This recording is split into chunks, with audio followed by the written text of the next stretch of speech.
What's up, everybody? This is Julie with another episode of my favorite episode of. Today is a little different, a little twist to today's episode.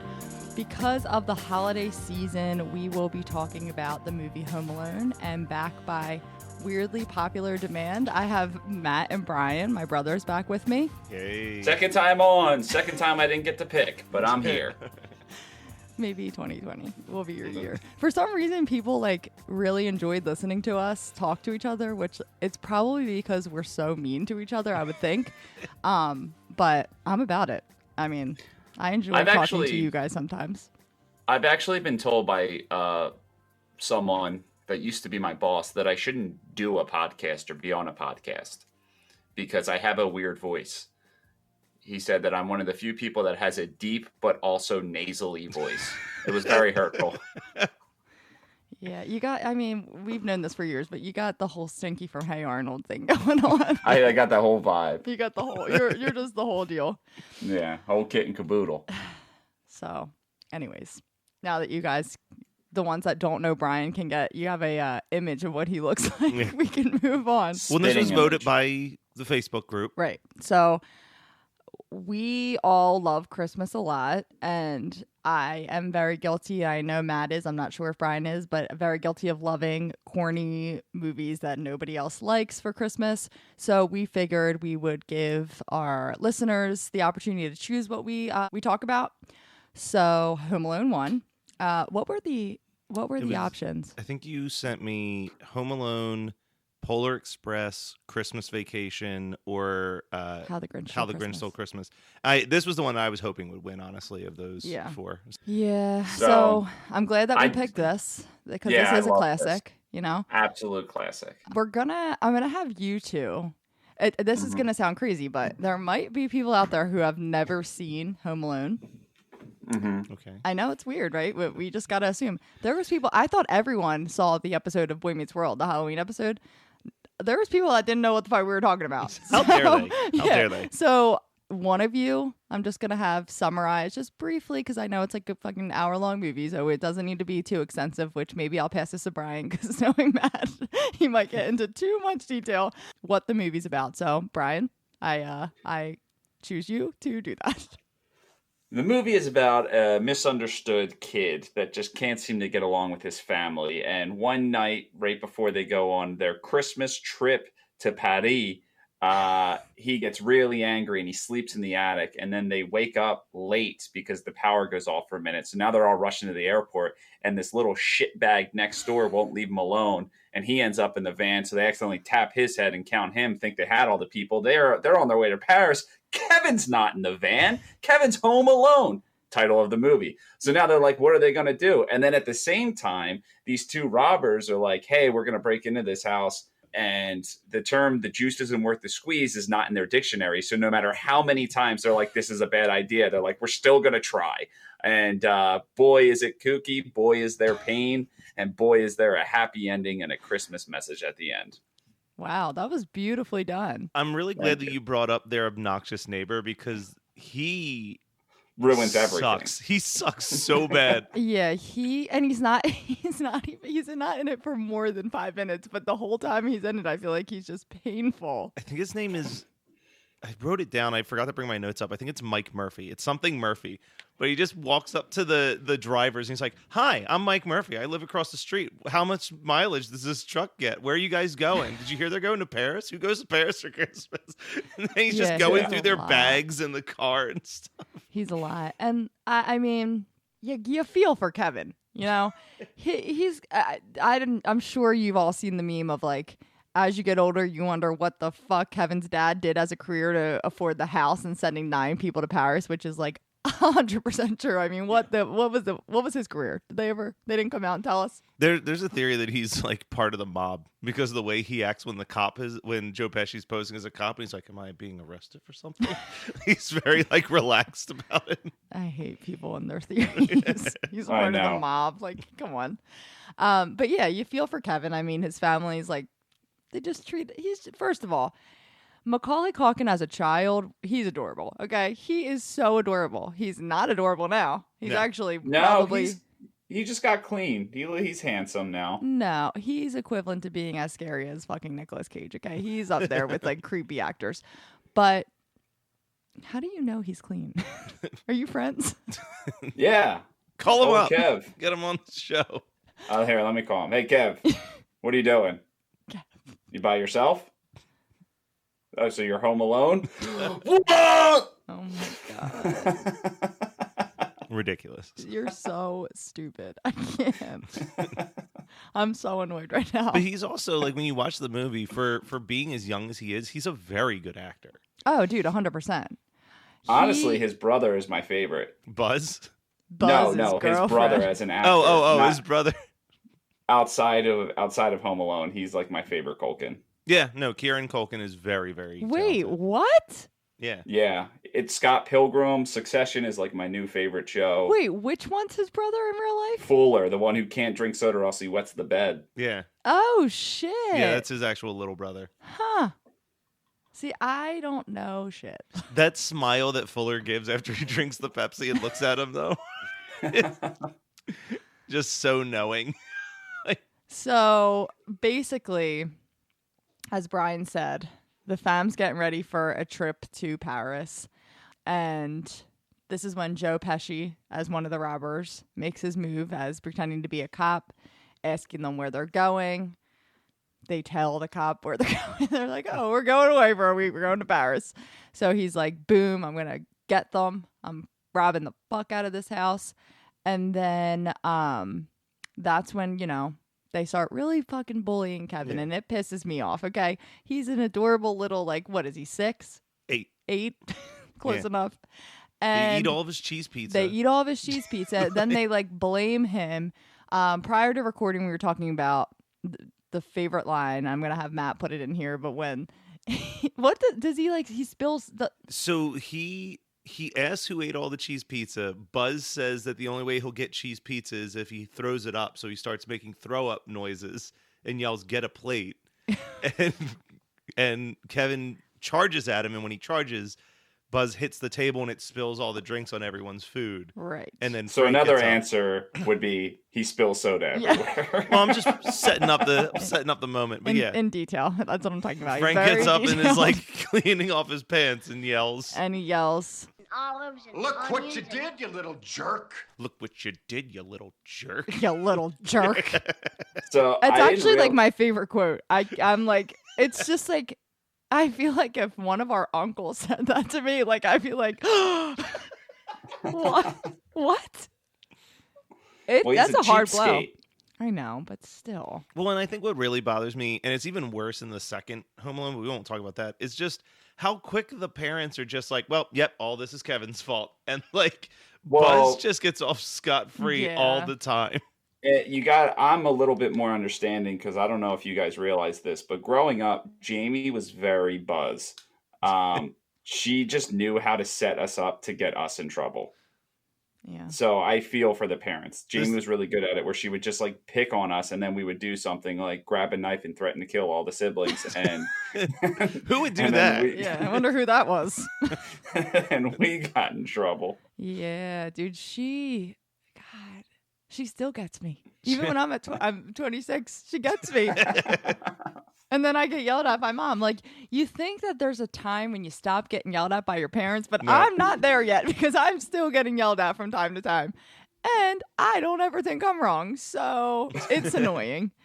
But yeah, so they're like, he calls Kevin a jerk. Kevin's like, dude, freaking hate my family. I hope they all just disappear. Then he goes to the attic. They send this 8-year-old to the attic to sleep. I mean, if this doesn't scream child abuse, I don't know what I was does. going to say, I was watching it with mom, and she was like, I would never force any of you into the attic. And I'm like, well, we also couldn't live in the attic. Like, Yeah. it's not a bed. Yeah. I remember I used to think that, though. I used to be like, wow, it'd be really cool if my bed was in the attic. And then, Yeah. like, I went up there in July when it was like 100 degrees. Do you guys know why they're going to Paris? Because this viewing was the first time I figured out why they were going to Paris. No. No idea. So it's like 2 or 3 random lines of dialogue, but one of the groups of kids is the daughters of the uncle who lives in Paris that they're visiting. And it's like he got a new job in Paris, but he didn't want the girls to go to school in Paris, so they're going to school in America. but he figured he would fly the whole family into Paris for Christmas so he could see his daughters and also see the rest of his family all in one swoop. Huh. Yeah, I always just thought it was like a random, because I was like, who goes to Paris for Christmas? I mean, that would be pretty cool to go to Paris for Christmas, but Yeah, because they dress up the Eiffel Tower. as a they giant tree. dress up. Do they do that? No, I have no clue. I'm just assuming. That's a very Disney thing. I don't Oh think my that's a Paris gosh. thing. Yeah, they're just gonna dress their fucking tree up. They're like, I'm so annoyed that he just said that, and we were both like, they do. I'm picturing like this like big like ceremony of them dressing the tree up or dressing the tower up like a tree, and people get to like hang ornaments on it.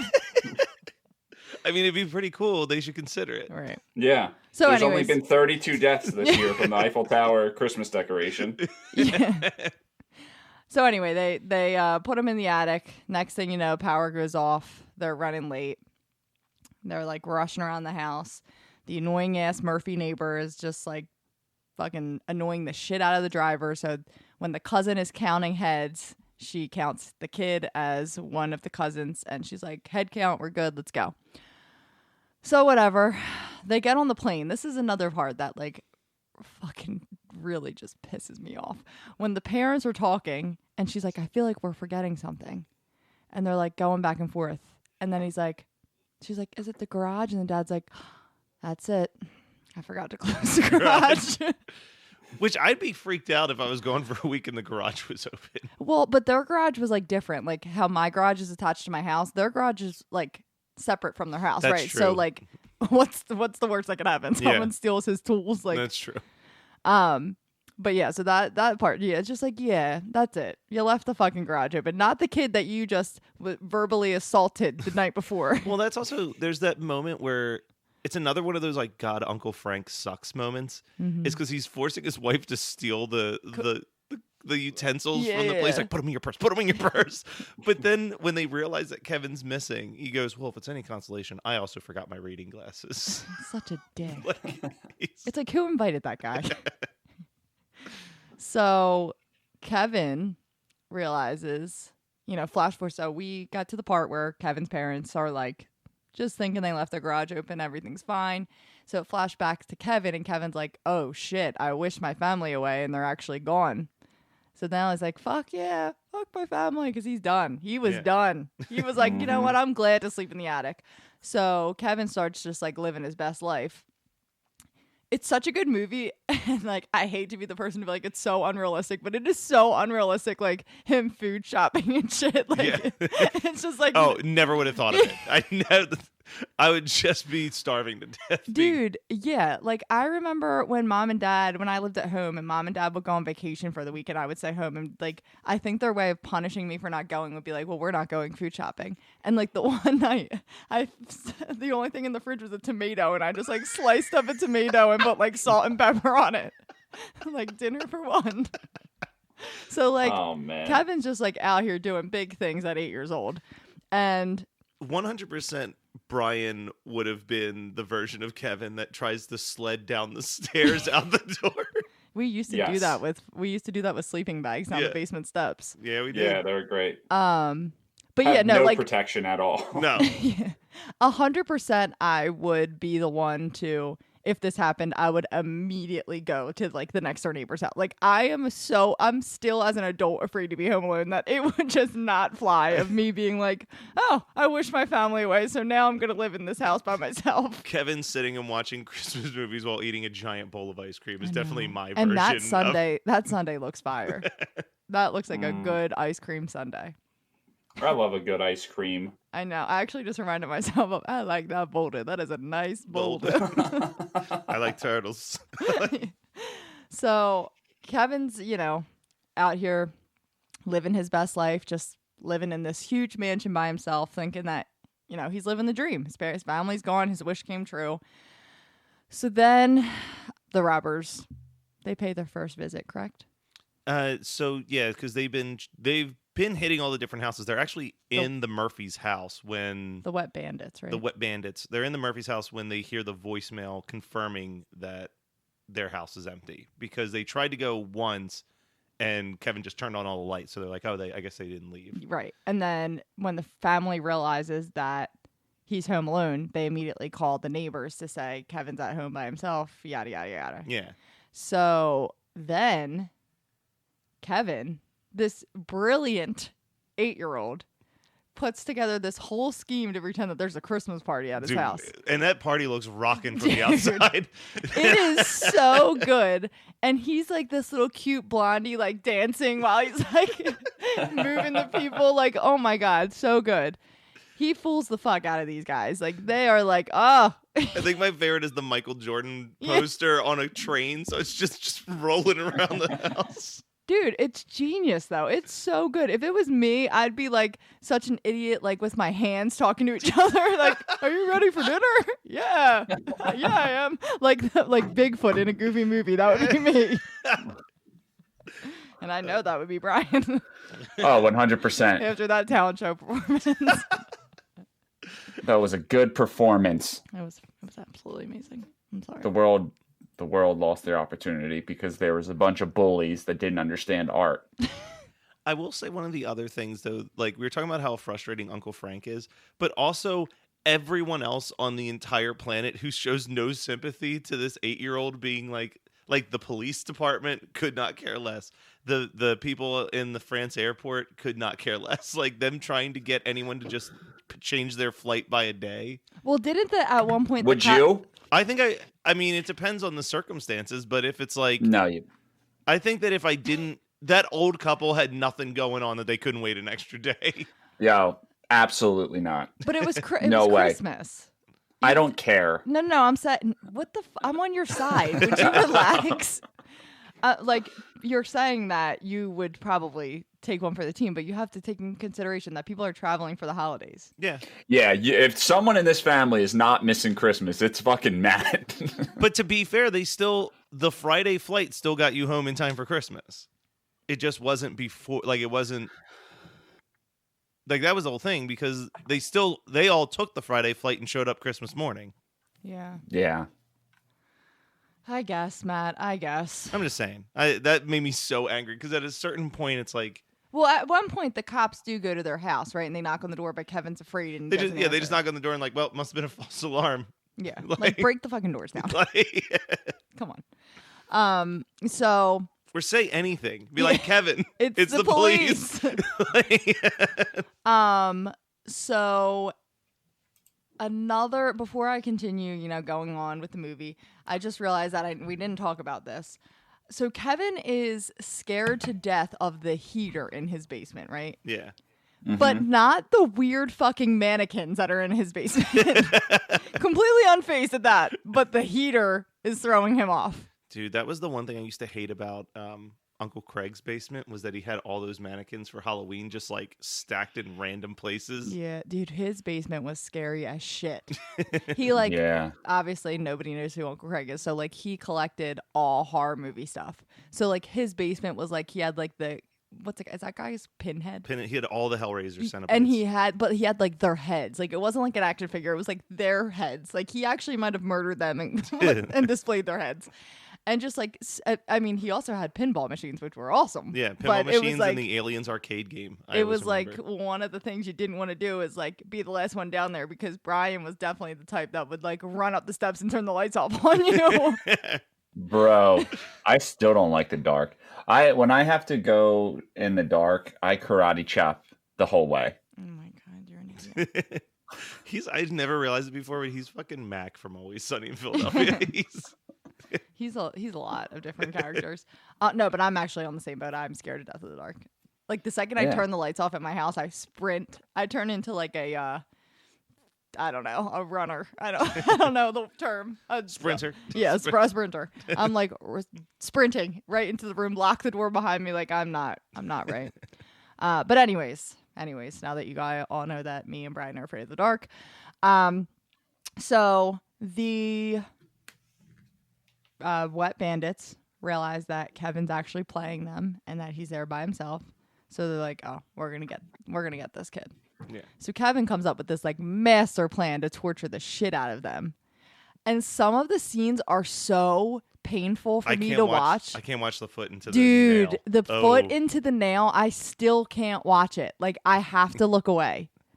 I think it's just because you just watch it happen. I'm like cringing right now, even thinking about it.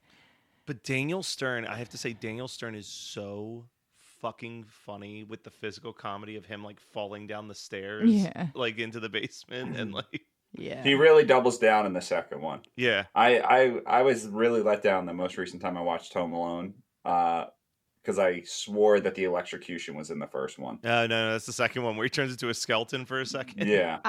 So which one do you guys like better, the first or the second? Ooh, that's tough. Daniel Stern, second one, because I love men screaming like women. Yeah. I don't know. I might like the That's second one interesting. more. I like the second one a lot. I think that the first one, like the second one is a fun movie, but like I was talking about this with a friend the other day. I forgot how well made the first movie is. Like it's actually like a well made movie. It's Yeah. not just like a goofy kids film, where the second one is a little bit more of just like a goofy fun kids movie. Yeah, I actually really like both of them. I have to say, I don't even know if I have a favorite. Yeah. I really enjoy both of them. Didn't But one of you love 3? I was just getting there. I fucking love the third one. Like, I don't know what I Ew. know it's bad. Ew, It's Julie, bad. ew. It's bad, but I love the third one. Now, See, I'm not saying the third one is my favorite by any means, but people hated the third one and I loved it. Here's the thing: perfect movie, the beginning of Home Alone 1, and then once the airport thing happens, Home Alone 2. Okay. That is a perfect movie. I will say, and Brian and I talked about this briefly before we started recording, but my favorite character aspect, whatever, in Home Alone is John Candy's cameo as the Polka King who saves the mom. Yeah. Which there's a documentary series on Netflix right now called The Movies That Made Us, and they did an episode on the making of Home Alone. And John Candy was the only person that John Hughes allowed to improvise on set. So every line of dialogue in that scene is just him coming up with shit off the top of his head Yeah, to I try to think- make her laugh. I think you told me that before. Yeah. That's actually awesome. Yeah, like I you- love like fun facts like that about movies. And you just watch him just like rattling off these weird Random shit. dude. When it didn't used to make me laugh as a kid, but like now as an adult who like understands like when something is a hit single. When he's describing, he's like, "That was our big hit. We sold 623 copies of it." It's like, I just like, I'm like the worst with when one person, like if the actor's in one movie, I struggle to think of them as any other character. So like I just always think of him as Uncle Buck Yeah. eating the big meat.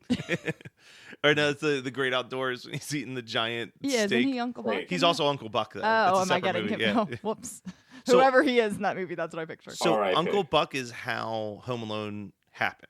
Okay. Was John Hughes made Uncle Buck, and that was Macaulay Culkin's first acting role.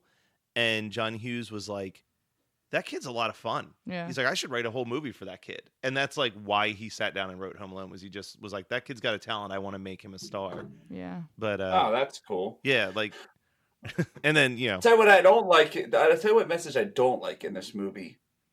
If you have a creepy old man on your street and everyone thinks that he does sick things, he's not a nice guy. Don't convey that message to children that the creepy old man at the corner of your street is actually a nice guy that you should befriend by yourself. Because Well, you shouldn't. I mean, you're making it like way deeper than it was. Didn't they Yeah. just say that he like murdered people? yeah, they were like he murdered people and got away with it. Oh, okay. I'm sorry. I thought it was something sick. And he didn't approach the old man. The old man approached him, right? Which is worse. That is Well- so much worse. But he approached him at a church and was Yeah. just like, "Hey, was- you're sitting alone at the church." Well, that doesn't where help. That doesn't 0% help. of Yeah. molestation Yeah. happens. Yeah, that's true.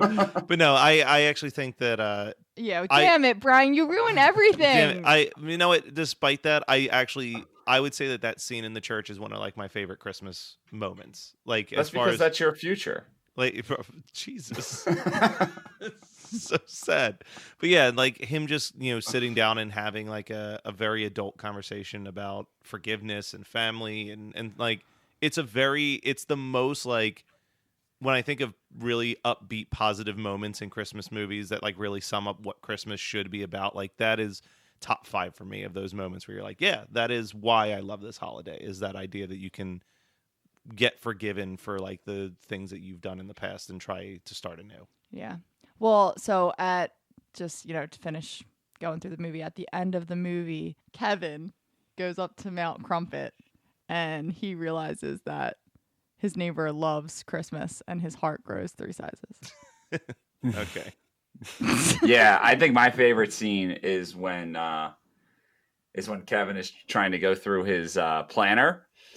And he's just like, dinner with myself, can't cancel that again. I've done it 3 times. I think that is the best. It's between that and when he's yelling at his own echo. Dude, and how cute is the neighbor Cindy Lou? Oh my God, dude. And what about when Kevin was a little ugly fucking green thing? So background on this. 1, Brian, we can never do a prank again because I can't stop laughing at myself. But so Brian texted me this morning and said, quick, let's fuck with Matt. We should keep mentioning scenes from The Grinch, but act like it's Home Alone. And like, I loved it, but I forgot about it. Me 22 minutes. Yeah, I forgot completely too. forgot about it. And then it just clicked and I was like, all right, I'm just going to randomly throw this in here and see if it works. And it did not work. I'm so pissed because it was such a good idea. Yeah. But we went way too far into talking about Home Alone. Well, we tried. It was a good idea, Brian. I'm sorry. Yeah, that we just remember. forgot. Yeah, we got Yeah. it. I think it was because of how good your summary was of the movie. Like, that was your time to do it. I know. You're like, I know. so Kevin's this little like green ugly thing that lives in a big house, hates Christmas. Yeah, so they basically get slaughtered. For some reason, they just like don't give up. They keep trying. Like, I'm sorry, the first time anything bad happened to me, I'd be like, that's a wrap. This isn't worth it. This is not worth it. That's the game I like to play. Where's the point where I would have quit? And it's right around when the BB gun gets shot into my balls or in my face. Dude, that's what I'm saying. Like, give it up. Just go to the next house. Like, they've already robbed all the other houses. That's the thing, too. Like, or like, go to a new neighborhood. Like, why are you hanging out? You're going to get... So... flash forward, they get caught, obviously. They get brutally beaten by an 8-year-old, and then they get caught and get arrested. And the neighbor comes and saves the day. Yeah. The creepy neighbor, as Brian would say, but he was the hero. Yeah. And now that I'm thinking about it, I'm getting more pissed off that they're promoting a scary neighbor being the hero. You ruin everything, and it's so annoying, Brian. But... and then, his parents come home. He wakes up the next day, right? He goes to bed. He wakes up the next day and his parents are home. Well, he wakes up. The way that they do it is that he wakes up and they aren't home yet. So he's just like, well, I guess this is it. And he just sits down to have like Christmas by himself. And then the mom comes in. Right. And the whole squad comes in. One of the best actresses out there. Oh, Catherine O'Hara is so funny. Yeah. So, and then that basically wraps it up. Something that I thought of that is kind of like in the movie, but it always pissed me off. Or like I said, it's kind of in the movie. No shit. It's kind of in like the middle of the movie. Is when Kevin's eating dinner by himself before he like goes to prank them. Yeah, he makes that beautiful mac and cheese. Yeah, but he has a glass of milk on the side, and that's so much fucking dairy. It makes me sick. I'm like annoyed that he has, and it's a big ass glass of milk. But I was just. That's just screaming for diarrhea. He did a very poor job. If he's planning. lactose intolerant, he did a poor job planning that dinner too, because he's like literally. He's about to eat, and then the thing goes off that it's like 9:00. I know. And whatever happened to that? Is it just still sitting on the table? Just sitting there. All that mayhem. No one thought about it. It's got feathers in it now from when he shot. So Brian, since you're like pretty tight with the cast of Home Alone. I don't know if you listen to my podcast. Usually I would guess that you do because that's what a supporting sibling does.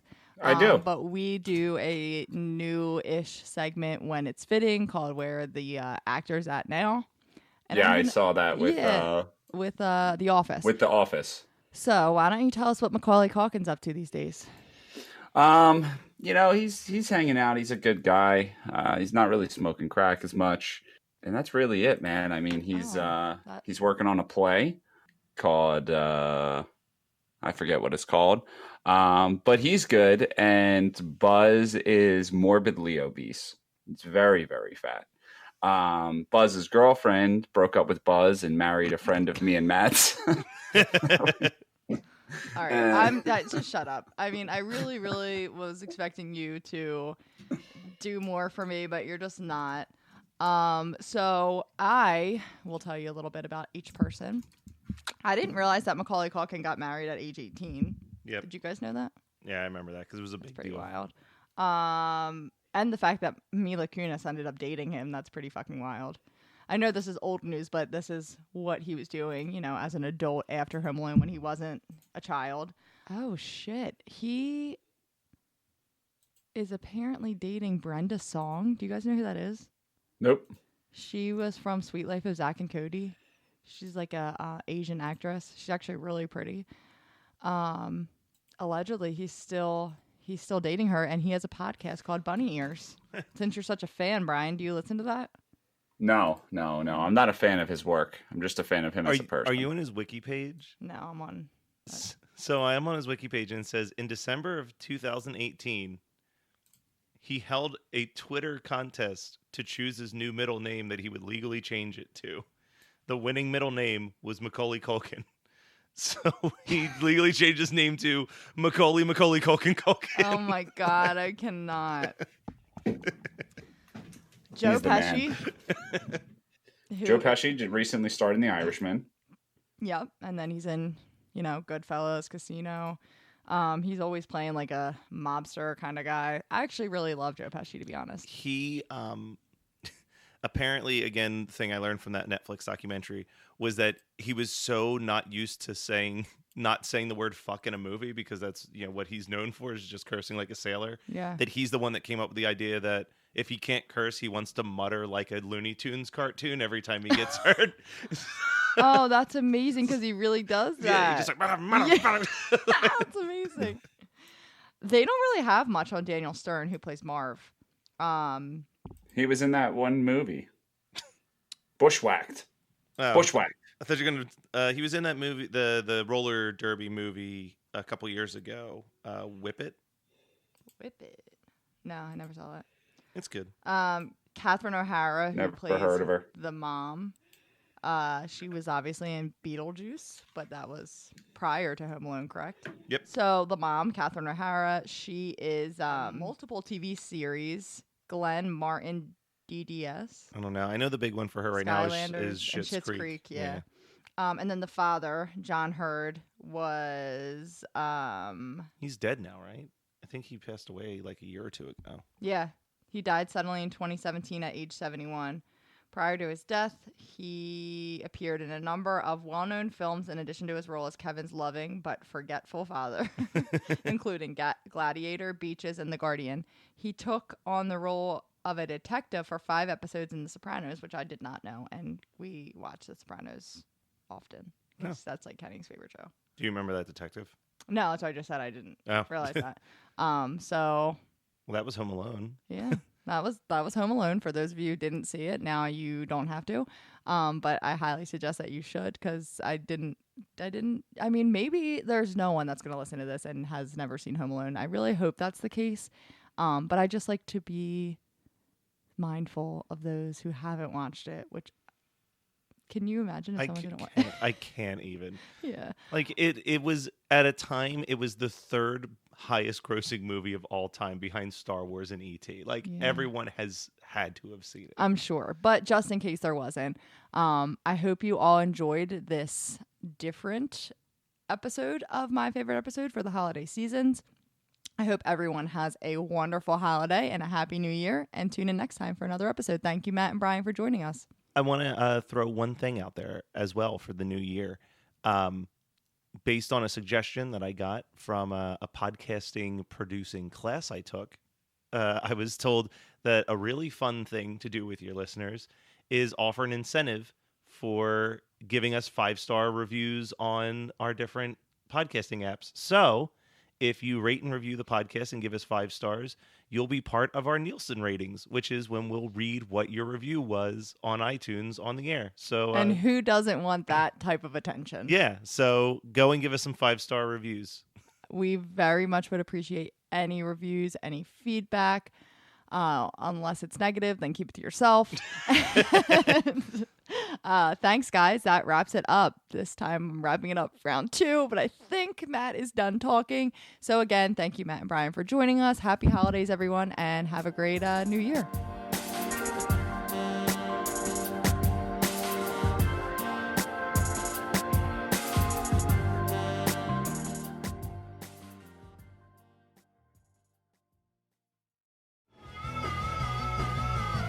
You're listening to the Geekscape Network.